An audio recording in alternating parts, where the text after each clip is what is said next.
මේ ගෑනු ළමයා මුහුදේ පීනන්න හිතාගෙන මෙහෙට ආවේ හරිම සතුටින්. නමුත් වෙනදට වඩා අද දවස හරි අමුතුයි. වෙරළේ ඇෑරෙන්නට වෙන කිසිවෙක් අද හිටියේ නැහැ. මේ නිසාම හරිම පාළු গুপ্ত බවක් එහි සැඟව තිබුණා.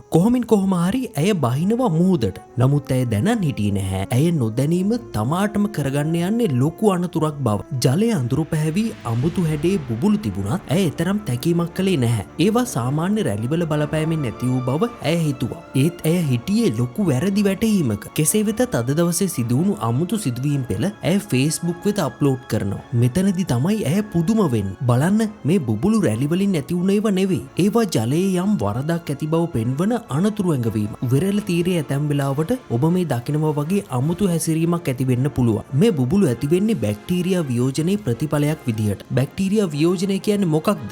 බැක්ටීරියා විසින් කාබනික ද්‍රව්‍ය, ඒ කියන්නේ ජීවී ද්‍රව්‍ය බිඳ ස්වභාවික ක්‍රියාවලියක් තමයි බැක්ටීරියා වියෝජනය කියලා කියන්නේ. මේක අපේ පරිසර පද්ධතියට ඉතාම වැදගත්. උදාහරණයක් විදිහට ශාක සහ සත්ව මල සිරුරු වැනි දේවල් කුණුවීම සිදුවෙන්නේ මෙන්න මේ ක්‍රියාවලිය. බැක්ටීරියා මේ ආකාරයට කාබනික ද්‍රව්‍ය බිඳ දැමීමේදී ඒ සමග විවිධ වායුන් වර්ග නිපද වෙනවා. මෙහිදී නිපදවන වායුන් අතර මීතේන් සහ හයිඩ්‍රජන් සල්ෆයිඩ් ප්‍රධානයි. මේ වායුන් බුබුලු විදිහට ජල මතු පිටට එනවා. අන්න ඒව තමයි අපිට මේ පෙන විදිහට පේන්නේ. මේ ප්‍රතික්‍රියාව නිසාම ජලය අව පැහැගැන්වෙනවා. කෙසේ හෝ එදින ඇය පිහිනමින් සිටි තැන මල ප්‍රවාහන බටයක් කාන්දු වී තිබූ අතර එදින සාගරයේ විරලාසන්න ජලය මල ද්‍රව්‍ය වලින් පිරී තිබුණා. දින කිහිපයකට පසු ඇයට සමය රෝග ඇතිවීමට පටන් ගත් අතර අධික වුණ වමනය සහ ශ්වසන අපහසුතාව වැනි රෝග ලක්ෂණ රැසක් පෙන්눔 කළා. මේ වන විට ඇය හදිසි ප්‍රතිකාර ලබමින් සිටින. මෙවැනි පරිසරයකදී ඔබ කරදර විය යුත්තේ ජලයේ අපිරිසිදු බව ගැන පමණක් නොවේ. බොහෝ වෙලාවට මෝරුන් සහ සැඟවුණු දිය රැලි ඔබේ ජීවිතේ ගොදුරු කරගන්න පුළුවන්. ඉතින්